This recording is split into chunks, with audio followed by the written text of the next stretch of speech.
자, 여러분 안녕하세요. 장현민 교수입니다. 지난 시간에는 창업, 그리고 창업의 큰 줄기로 우리가 분석하는 것에 대해서 몇 가지를 살펴보았습니다.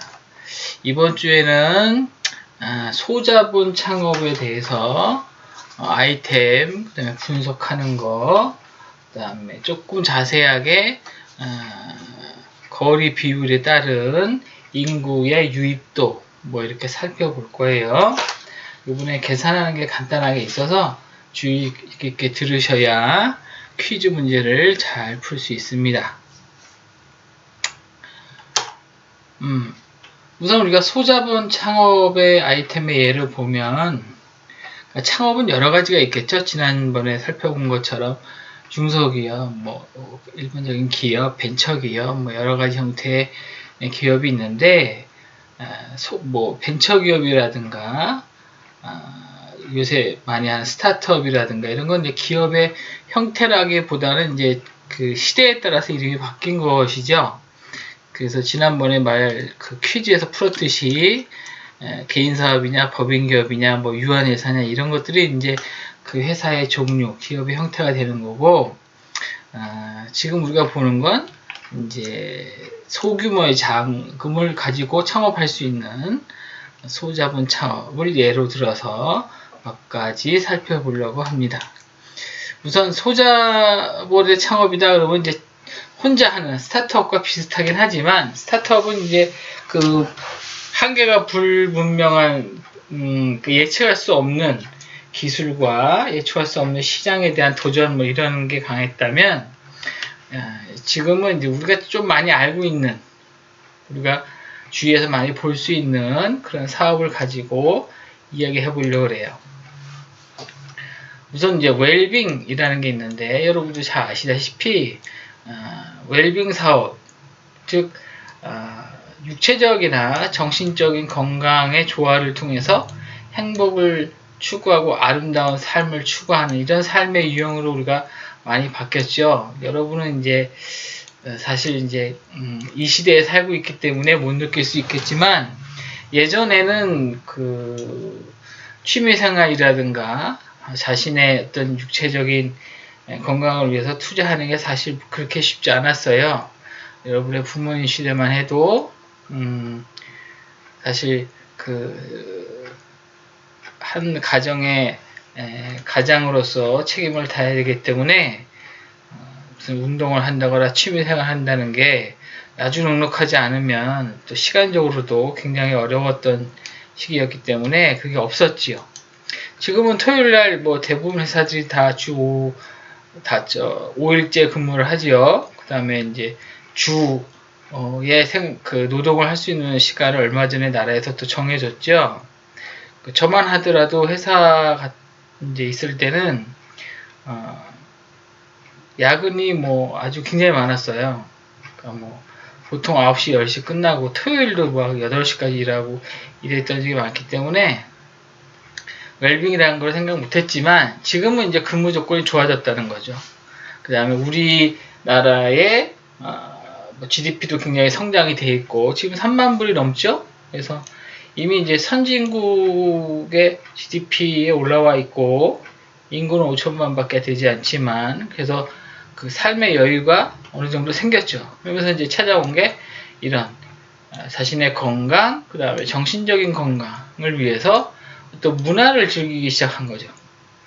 그러니까 이런 문화를 즐기기 시작하기까지가 이제 시간이 좀 오래 걸렸지만 이제 이런 문화를 가져오면서 여기에 대한 사업들이 이제 점차적으로 늘어난 거죠. 그걸 우리가 이제 웰빙이다. 그래서 이제 웰빙 사업이라고 그러는데 웰빙 사업이 크게 두 가지로 나눠본다면 웰루킹, 웰리빙 이렇게 나눌 수 있다 그래요. 웰루킹은 뭐냐면 이제 보이는 거, 즉 아름다움, 건강한 아름다움, 외적으로 보이는 거, 뭐 운동을 해서 살을 뺀다거나 또 남자들은 막 근육을 만들기 위해서 PT도 받고 이런 이제 많다는 거죠.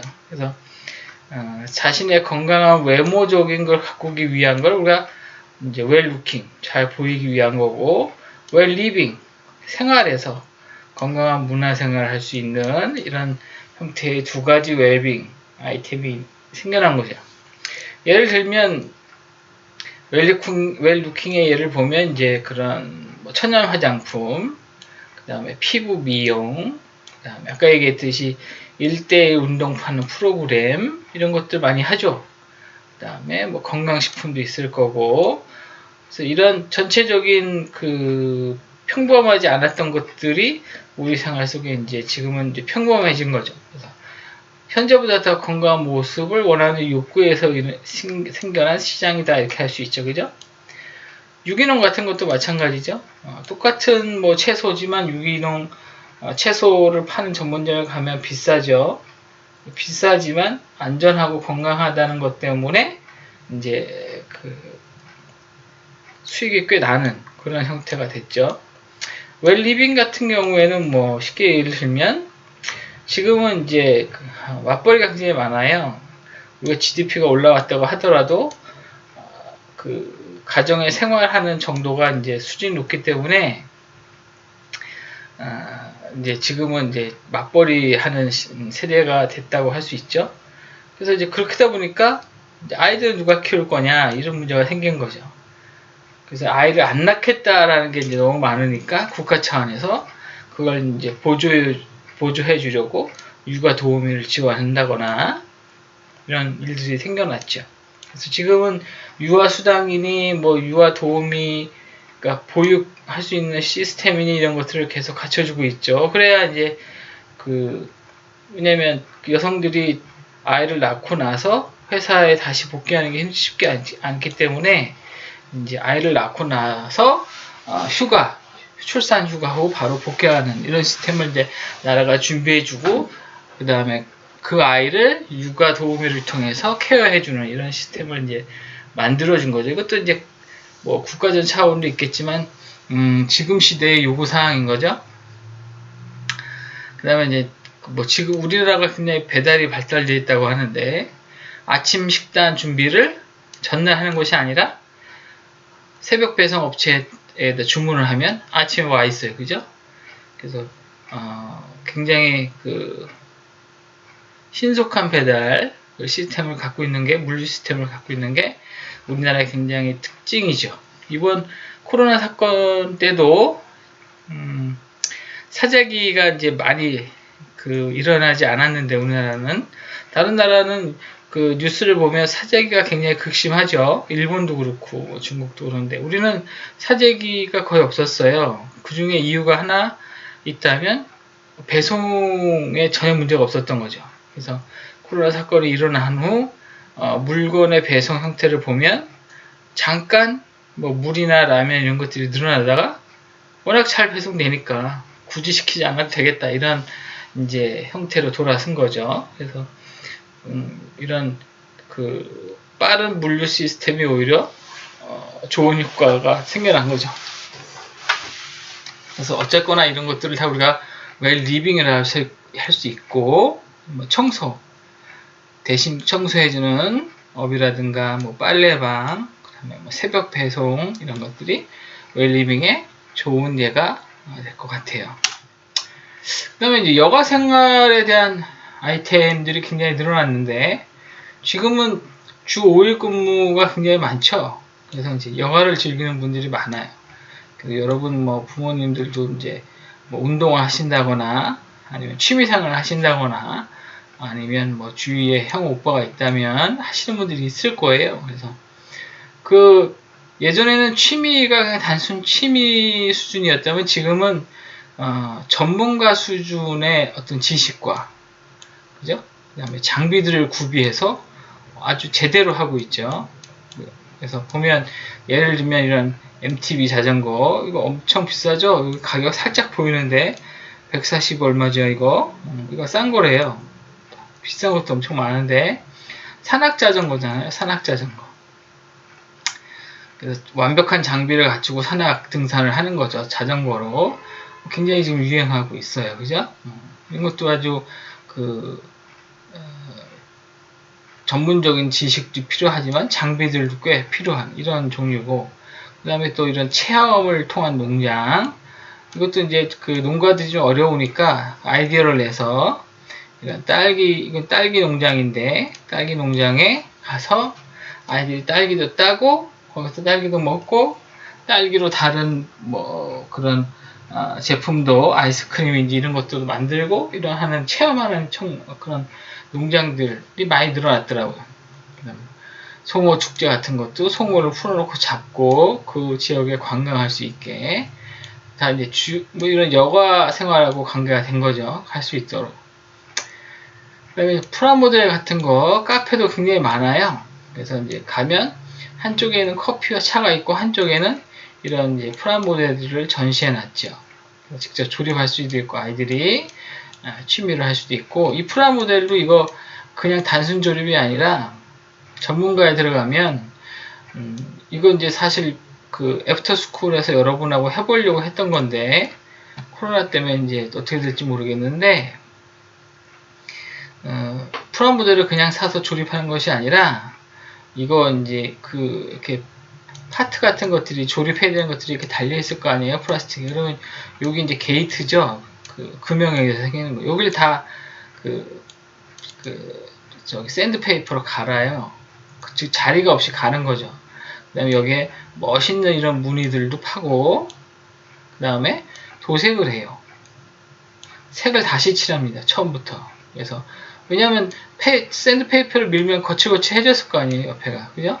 플라스틱가 이제 기스가 나는 거죠. 쉽게 얘기하면 상처가 나는 거죠. 거기에다가 이제 안 보이지 않게 다시 처음부터 프라이머 도색, 원래 색 도색, 그다음에 묻지 않도록 마감 도색, 그다음에 조립 이렇게 해서 이제 이런 아주 멋있는 그러니까 플라스틱 느낌이 아니라 아주 멋있는 그런 색을 가진 모형으로 만드는 거죠.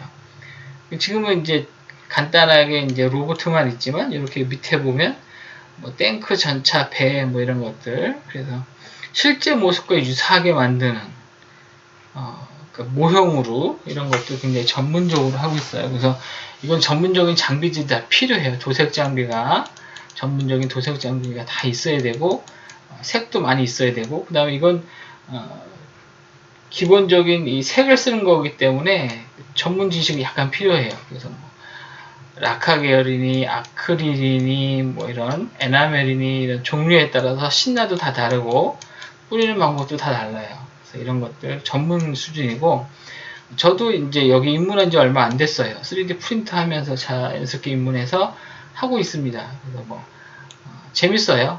여러분도 취미를 하면 나쁘지 않다 이렇게 생각합니다. 그 다음에 색을 칠하는 거랑 우리가 3D 프린터의 마지막 단계가 도색 작업이거든요. 그거하고 연계되어 있다 이거죠. 그래서 3D 프린터를 준비하다가 도색을 이제 시작했고 거기에 대해서 이제 재작년부터 신경을 써서 지금 이제 하고 있는 거죠. 저도. 그 다음에 뭐 캠핑, 그 다음에 캠핑 많이 가니까 용품점, 캠핑 장소, 그 다음에 캠핑 용품 임대 이런 것들이 이제 부가적인 여가 생활로 생겨난 이런 소자본의 창업으로 가능한 아이템들이라 이렇게 생각할 수 있어요. 그 다음에 이제 두드러진 특징이 또 있다면 이제 키즈 비즈니스죠. 이게 뭐냐면 아이들을 상대로 한, 그죠? 아이들을 상대로 한 비즈니스. 중국도 이제 아이들을 정부에서 하나만 낳게 했던 시절이 있었기 때문에 소중하죠. 그죠? 자식들이 여러분도 형제가 있는 분도 계시겠지만 뭐 많아야 2명, 그죠? 1명 이렇게 될 거예요. 그래서 이제 자녀들이 적기 때문에 자녀들에 대한 관심, 자녀들에 대한 이런 투자가 굉장히 많다는 거죠. 그래서 우리가 키즈를 조금 넓게 보면 14세까지 본다고 하는데 여기에 대한 상품과 서비스 산업이 굉장히 증대됐죠. 엄청 많아졌죠. 왜냐하면 이제 아까 얘기했듯이 소가족 중심이고 가족 중심의 자녀들이 적고 그 작은 자녀들의 교육이나 생활 수준에 대해서 관심도가 굉장히 높은 거죠. 우리 아이한테는 이제 좋은 거 먹여야 돼. 아까 얘기했던 뭐 그런 유기농 음식, 유기농 간식 이런 것들을 이제 먹이고 그 다음에 이런 거는 이제 세제인데 일반 세제가 아니라 아이들 피부에 저자극성 세제 같은 거를 이제 찾아서 엄마들이 많이 찾는 거죠. 그래서 거기에 이제 해당되는 이런 제품들이 나오고 그다음에 이제 교육에 대한 거, 교육에 대한 것도 관심이 있으니까 뭐 요새 뭐 이렇게 탭 같은 것도 같이 이제 주면서 교육하는 그런 시스템도 있더라고요. 네, 요건 이제 보면 유모차에 달리는 공기청정기. 요건 유모차. 유모차 엄청 비싸죠. 뭐 200만 원씩 막 이래요. 차가 태차. 그 다음에 이제 요건 사진인데 뭐 선생님 그러니까 제가 제 아이를 기를 때만 해도 100일 사진 한 번 뭐 이렇게 해서 그냥 한 번 찍었어요. 돌 사진 한 번 이런 식이었는데 지금은 엄마가 아이를 가진 단계부터 100일 여기 100일 뭐 그다음에 돌 그다음에 자라나는 모습 뭐 이렇게 해갖고 시리즈로 이렇게 사진을 계속 찍더라고요. 그래서 이제 이 전체 과정을 앨범으로 내주는 거죠. 그러니까 이제 사진 비용이 어마어마하죠. 몇백씩 하죠, 그죠? 그래서 이런 게 이제 그 비즈니스화 된 거죠. 그 다음에 이제 에듀테인먼트. 이거 뭐냐면 그 엔터테인먼트는 들어봤죠? 이제 우리가 이제 흔히 보는 이제 텔레비에서 보는 연예인들이라든가 뭐 이런 분들이 이제 어떤 소속사를 두고 활동하게 하는 거죠. 거기에 플러스 교육 아이템 이렇게 이제 붙였다고 하면 돼요. 그래서 이게 에듀케이션과 오락의 합성어로 에듀테인먼트라는 이제 말이 생겨났어요. 이게 무슨 얘기냐면 성향이 좀 달라졌죠. 성향이. 그래서 공부를 그냥 하는 것이 아니라 게임처럼 또는 어떤 오락성이 좀 있는 이런 게임을 유도하는 거죠. 그래서 물론 공부를 그냥 일반적인 학습을 하긴 하지만 어떤 특정한 몰입성을 갖는다거나 또는 아이들이 쉽게 접근할 수 있는 도전성을 갖는다거나 뭐 이런 것을 유도해서 학습 활동에 이제 이용하도록 학습의 동기를 강화시키는 그래서 학습 효과를 높이려는 이런 형태의 새로운 교육 형태의 의미다라고 얘기해요. 그래서 주위에 보면 되게 많아요. 그래서 이거 아마 여러분 어렸을 때도 봤을 텐데 예를 들자면 이거 만화죠. 아이들이 좋아하는 만화인데 이 안에 천자 문이 하나씩 그죠? 한자가 하나씩 들어가서 자연스럽게 익히게 한다거나 뭐 여러 가지 형태. 그 다음에 뭐 아이들이 좋아하는 공룡 같은 걸로 영화를 만들어서 거기에 교육적인 내용을 담는다거나 그 다음에 어떤 앱 같은 거 그죠? 여기 신문에 나왔던 건데 에듀테인먼트 앱이라고 해서 교육을 할 수 있는 앱이다 라고 만들었어요. 그래서 아이들이 탭을 가지고 놀면 그 안에서 효과를 본다거나 그래서 뭐 영재발굴단 지금은 끝났지만 얼마 전까지 이렇게 보면 거기 아주 어린 친구들 나오는데 지식을 앱에서 많이 얻어요. 자기가 앱을 켜놓고 찾아서 보고 거기서 뭐 영어도 익히고 뭐 어떤 애 수학도 하고 막 이렇게 스스로 이제 그런 찾아서 공부할 수 있는 이런 시대가 된 거죠. 그래서 이런 앱들이 이제 시장화 됐다라고 할 수 있는 거죠. 그래서 교육과 오락을 합친 의미였고 그 다음에 이제 문화 관련 아이템들도 늘어났어요. 문화 관련 아이템들 뭐 여러분 잘 아는 것처럼 한류가 좀 우리나라 한류가 유명했죠. 그래서 드라마나 지금 뭐 예능 쪽에 동남아 쪽 중국, 일본에 이제 많이 수출되고 있는데 작년에 한류를 조사한 거에 의하면 수출액이 14조 9천억이에요. 어마어마한 숫자죠. 한류만 가지고 드라마니 만화니 뭐 영화니 뭐 얼마 전에 여러분 본 것처럼 기생충 같은 거 이제 좋은 작품들이 나오죠. 그래서 이제 보면 얼마 전에 이제 드라마로 만들었던 이태원 클라스도 원래 만화 웹툰이었는데 이게 이제 드라마로 만들었고 인기가 이제 높았던 이런 사례죠. 그래서 이제 이런 것을 함께 엮어서 한국 관광을 이제 서비스한다거나 이런 우리 대중문화 이런 거 홍보도 하고 그 다음에 이제 굿즈라고 그러죠.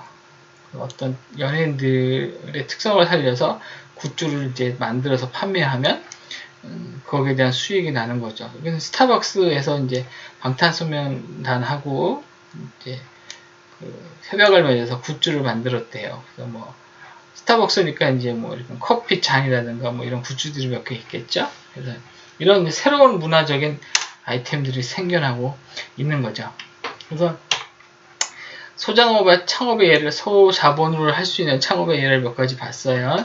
그래서 이런 창업들의 종류가 수요에 의해서 탄생하게 된 거고, 우리가 이제 이런 소규모의 창업을 하기 위해서는 이제 아이템도 물론 정해야 되지만 이제 어디다 무엇을 할 거냐 이런 생각을 해야 되는 거죠. 우리가 이제 이걸 간편하게 얘기해서 이제 상권이다 이렇게 얘기해요. 그러니까 어디에 뭐 굿즈를 팔 거다 그럼 어디에 누굴 상대로 어느 정도의 규모로 이제 사업을 할 건지 우리가 이제 정해야 되는 거죠. 그걸 우리가 이제 상권 분석이다 그래요. 상권과 분석, 상권 분석이라고 그러는데 굉장히 중요하죠. 굉장히 중요한데 그래서 이번 시간에는 상권 분석까지 한번 알아보도록 하겠습니다. 자, 상권의 의의, 상권의 의의. 일단 거래권, 판매권 뭐 이런 것이 있는데 거래권은 주로 이제 도매업 등에 이용되는 것으로 거래 대상이 고객의 거주지 범위 안에 있는 것들을 얘기하는 거고 판매권은 이제 소매로 생각하시면 돼요. 소매로 판매 대상으로 이제 소매점의 판매 대상이다 이렇게 생각하시면 되는 거죠. 그리고 이제 도매상권, 소매상권, 도소매 뭐 이렇게 얘기하고 있는데 이제 도매는 지역이 넓고 한 상품의 거래량이 많아요. 즉 다량으로 물건을 구입해서 싼 가격에 이제 물건을 가지고 있다가 이제 지역의 이제 그 소매 상권들이 이 도매를 통해서 물건을 가져가는 경우죠. 쉽게 얘기하면 그 이제 평화시 그 저기 뭐냐 옷가게들이 그 평화시장이라는 게 이제 제가 어릴 때 시대가 평화시장이라서 그런 건데 그 저기 종로에 가면 옷가게 큰 데 많잖아요. 그죠? 그럼 거기는 다 도매다 이거죠. 새벽에 열고. 그러면 막 지방에서 소매하시는 분들이 새벽에 차를 대고 올라와서 여기서 옷을 사가는 거예요. 그래서 옷을 사가서 그 지방에서 소매하는 거죠. 고객들을 상대로. 이렇게. 거기는 이제 뭐 중국 같은 데로 옷도 많이 나간다고 그러죠. 중국 같은 데로 나간 여기 와서 사가는 거죠. 일본 사람도 와서 사가고 보따리상도 사가고 이렇게 되면 이게 이제 도매 상권이 되는 거죠. 도매 상권. 그래서 낮에는 일반 사람들을 상대로 한 소매를 하고 밤에는 새벽에는 이제 이 소매점들 장사하시는 분들을 위해서 도매 상권 도매를 이제 움직이고 이런 것이 이제 우리나라 대표적인 옷가게 흐름이죠. 그래서 도매 상권과 소매 상권. 소매 상권은 이제 아까 얘기했듯이 범위가 작고 그 물건을 많이 그 종류가 그 여러 가지 있을 수 있지만 적은 수량을 갖다 놓고 파는 거예요. 그래서 보통 이제 지방에 있는 분들이 와서 옷을 사가면 같은 디자인으로 몇 벌씩 사가진 않고 아주 소량으로 조금씩 사가죠. 그래야 재고가 안 나올 테니까 그렇게 사가서 이제 몇 사람에게 이제 판매하고 또 새로운 옷이 나오면 또 가져가서 팔고 이런 식으로. 그래서 소규모로 하는 우리 이제 이런 그 상권은 접근성을 일단 용이해야 되고 큰 특징은 상품이 일단 좀 다양해야 되겠죠. 그 다음에 가격이 저렴해야 된다 이런 특징을 가지고 있어요. 자 그러면 상권과 상세권이 있는데 지금까지는 뭐 상권 이런 얘기를 했죠. 그래서 상세권은 또 뭐냐? 이제 말의 의미가 조금 틀린 건데 여러분 역세권 이런 말 들어봤을 거예요. 그 텔레비에 가끔 뭐 구해줘 홈즈 이런 데 보면 역세권이다 뭐 이런 얘기 나오죠. 집을 구할 때 역하고 가깝다 이런 얘기죠. 그래서 상권은 개별 상점이 고객을 끌어들일 수 있는 지역의 범위를 얘기하는 거고 상권은 그 상권과 비슷한 의미긴 하지만 어떤 특정한 지역을 얘기하는 거예요. 지금 모여 있는 거죠. 상업 집단이 이제 형성되기 위해서 어떤 그 고객을 끌어들이는 범위의 특정한 지역, 아까 얘기했던 역세권이다. 그러면 역을 중심으로 발달한 상권을 얘기한다. 이런 의미죠.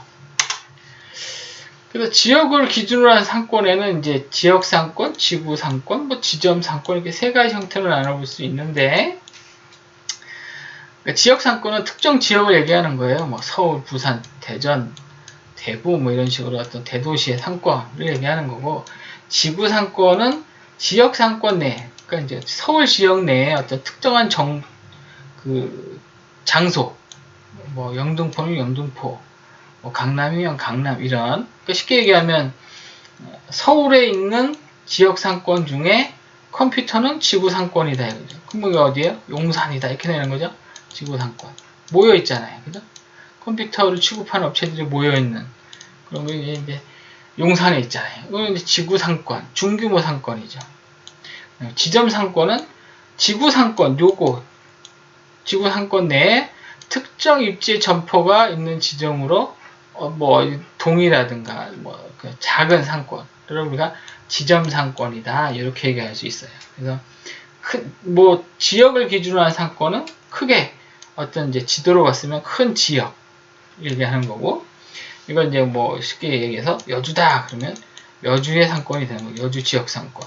근데 여주에 요만큼 어느 지역을 갔는데 여기에 무슨 제품이 몰려 있어. 예? 그러면 여기는 뭐예요? 지구 상권 이렇게 얘기하는 거예요. 지구 상권.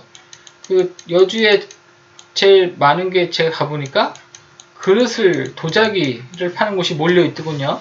저기 길 건너 가니까 지구 상권인데 지구 상권.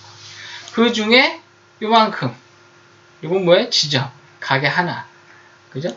아니면 여기 둘 몇 개. 여기는 뭐 도매점만 모여 있다라든가, 여기는 뭐 소매점만 모여 있다든가, 뭐 이런 식으로 나눠지면 이건 지점 상권이다 이렇게 얘기할 수 있다 이런. 그래서 우리가 이 상권이라는 얘기를 계속 했는데, 그러면 우리가 이런 상권을 분석해 봐야 되겠다라는 거야. 분석. 왜 분석할 거냐? 제가 이제 어떤 아이템을 하나 했어요. 예를 들어서 제가 BTS하고 손을 잡고 뭐 BTS 마크가 들어간 뭐 예를 들어서 신발을 이제 계약을 했다 이거죠. 개발을 해서. 그러면 이 신발이 이제 BTS 신발인데 이걸 이제 팔아야 될 거 아니에요. 어디다 시장에다 갖다 놓고, 그죠? 가게를 내야 된다 이거죠. 어디. 그러면 지금까지 얘기한 요 상권, 어느 상권에 들어갈 거냐, 어디로 들어갈 거냐, 이런 조사를 해야 되겠죠. 그래서 여주면 여주, 이천이면 이천 있는데 여기다 아울렛처럼 지어서 이렇게 양쪽에서 들어오게 할 거냐, 아니면 여주 안에만 들어갈 거냐, 뭐 이런 거 따져보는 거죠. 이게 이제 상권에 대한 분석이에요. 분석. 이 분석을 잘 해야 좋은 위치, 그죠? 예상되는 위치, 매출 이런 거는 1차적으로 우리가 알 수 있겠죠. 그래서 이론적인 이제 이론에 의해서 이제 이런 것들을 많이 연구를 하셨는데, 거기에서 몇 가지 이론을 저희가 보고 계산해 보는 것까지 한번 해보겠습니다. 자, 이론적인 방법에는 크리스탈러라는 분의 중심지 이론이 있어요. 이분이 이제 독일의 지리학자인데 1950년도에 공간 구조론의 기초가 된 분이고, 특정 공간에서 중심지가 어떻게 분포하는지에 대한 이론을 펴신 분이다 이렇게 얘기해요. 보면 도시는 뭐 여러 계층으로 구성되어 있겠죠. 그 다음에 저위계층, 고위계층으로 가면서 중심지 숫자는 적어진다. 이건 뭐냐면 오른쪽에 이제 보면 중심지가 있어요. 이렇게 어느 도시에, 그죠? 그럼 이 도시 안에는 여러 계층의 사람들이 살고 있다라는 게죠. 그러면 이 중심으로 갈수록 고위계층이 적은 숫자로 있고 저위계층은 분포도가 넓다, 이런 뭐 특징이 있다 이런 거죠. 그 다음에 고위중심지 기능은 저위중심지 기능을 포함한다. 이쪽의 기능이 다른 지역의 기능을 포함하고 있다 이런 얘기. 이건 뭐 쉽게 얘기해 들면 우리나라가 특히 이제 서울에 집약되어 있죠. 문화시설이며 지하철이면 거의 뭐 서울의 중심지가 되어 있잖아요. 그죠? 집약되어 있죠, 집약. 저위중심지 기능은 고위중심지의 기능을 할 수 없다, 포함할 수 없다. 아까 얘기한 대로 몰려있다라는 이런 상업지역, 교통의 중심, 행정의 중심 이런 식으로 이제 모여있다 이런 거죠. 교통이 발달하면 고위중심지는 발달하고 저위중심지는 쇠퇴한다. 그러니까 교통이 편해졌어요, 왔다 갔다 하기가. 그러면 어떻게 돼요? 다 일로 오는 거죠, 다. 굳이 여기 있을 필요 없다는 얘기죠. 그죠? 시간이 빨리, 얼마 안 걸리니까 왔다 갔다 하죠. 사는 걸 여기 살더라도. 인구가 증가하고 경제가 활성화되면 중심지 숫자는 증가하고 간격은 좁아진다. 지금 현재 딱 서울이죠. 기업이 유지되기 위해선 최소 인구값의 범위가 대화의 도달 범위 내에 있어야 된다라고 얘기해요.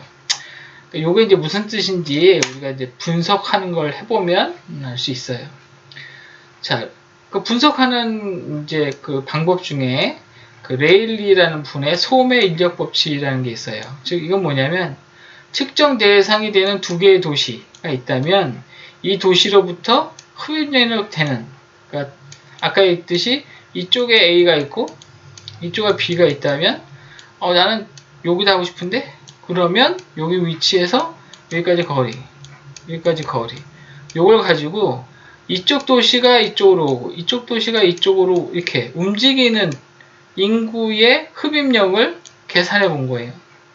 그래서 이 구매지향 비율, 흡입력은 이게 거리예요. 거리, 실제 거리 킬로미터로. 그러면 거리의 비율이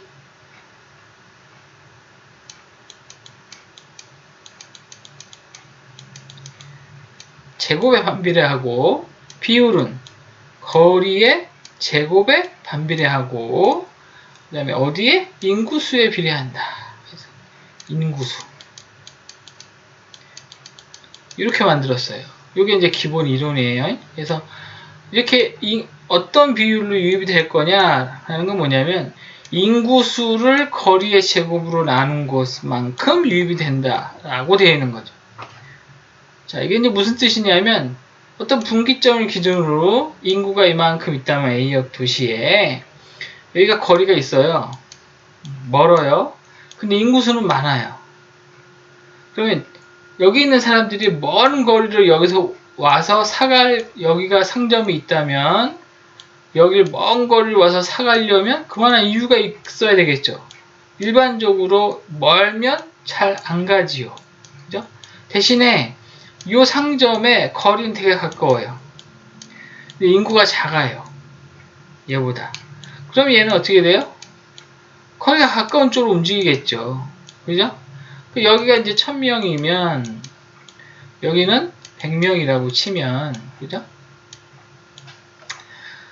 1000명이 먼 거리에서 올 확률과 100명이 거리가 가깝기 때문에 갈 확률을 비교해 보는 거예요. 그러면 어떻게 되겠어요?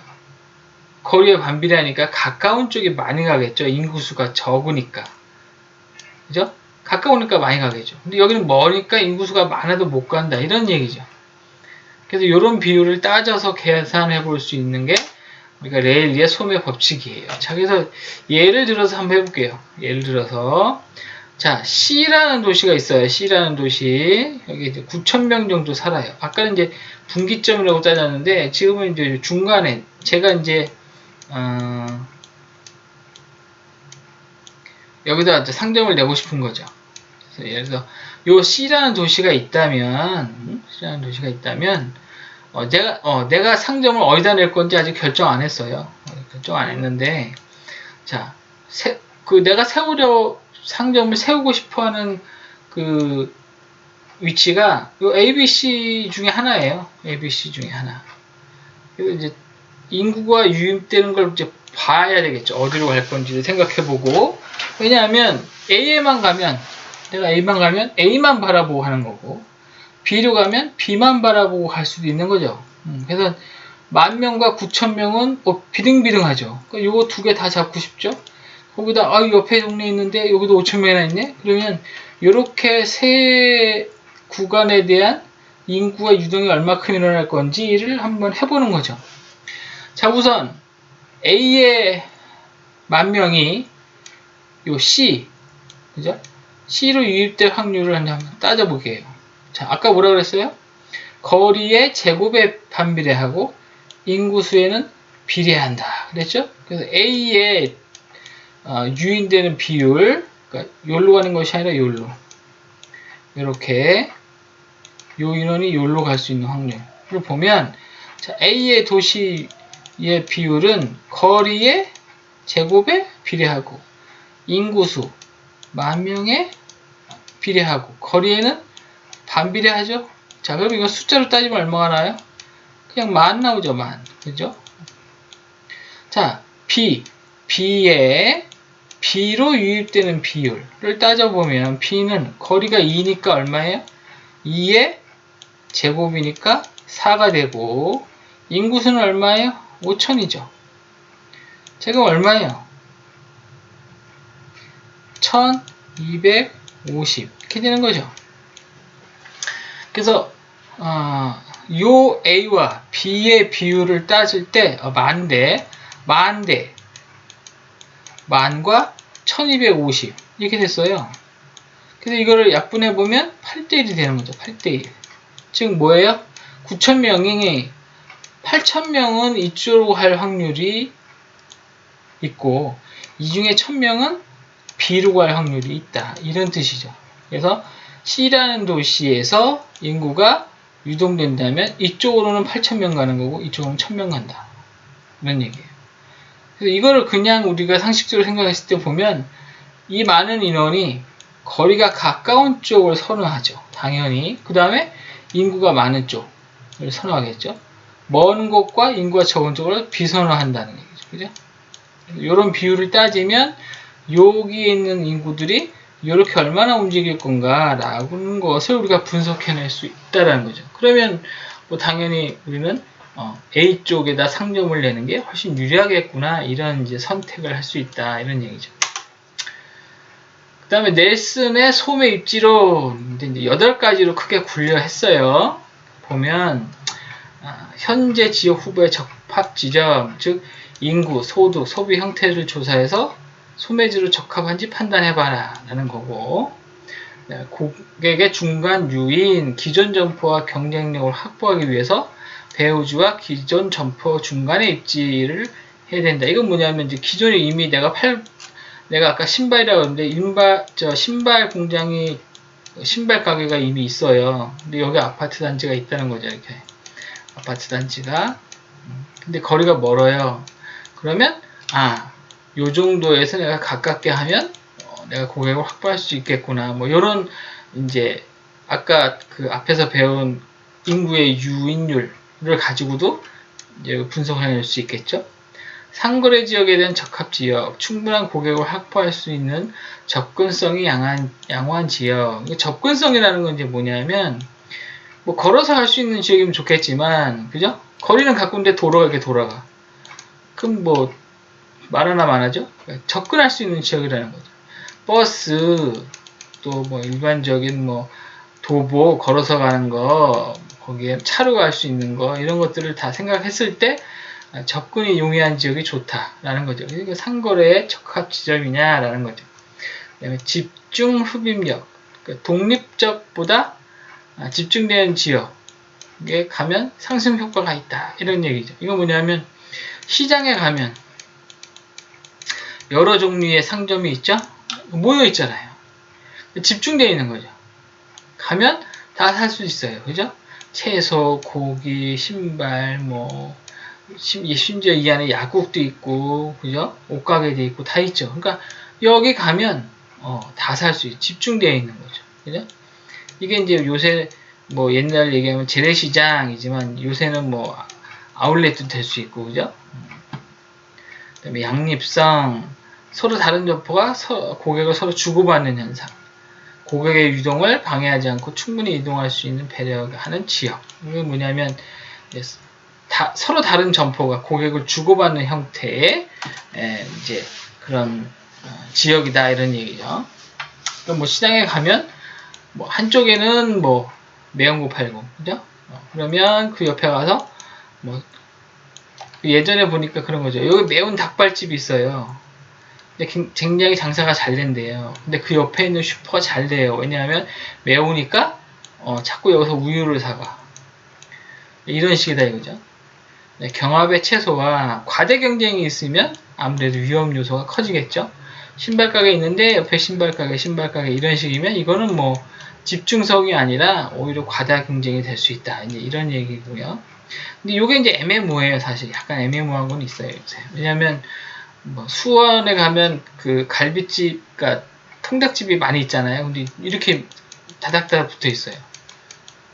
완전 집중돼 있죠. 근데 그렇게 집중돼 있어서 오히려 또 많이 찾아오는 경우도 있어요.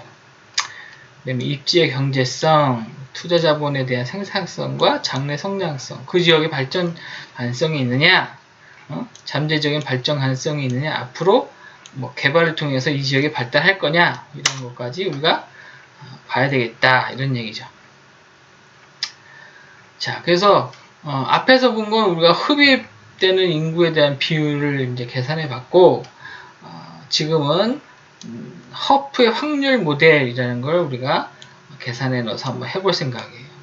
자, 근데 여기까지 하면 시간이 좀 모자라서 여기서는 1교시 끝내고 2교시에 이 허프에 대한 확률 모델을 가지고 우리가 계산하는 걸 한번 해보도록 하겠습니다.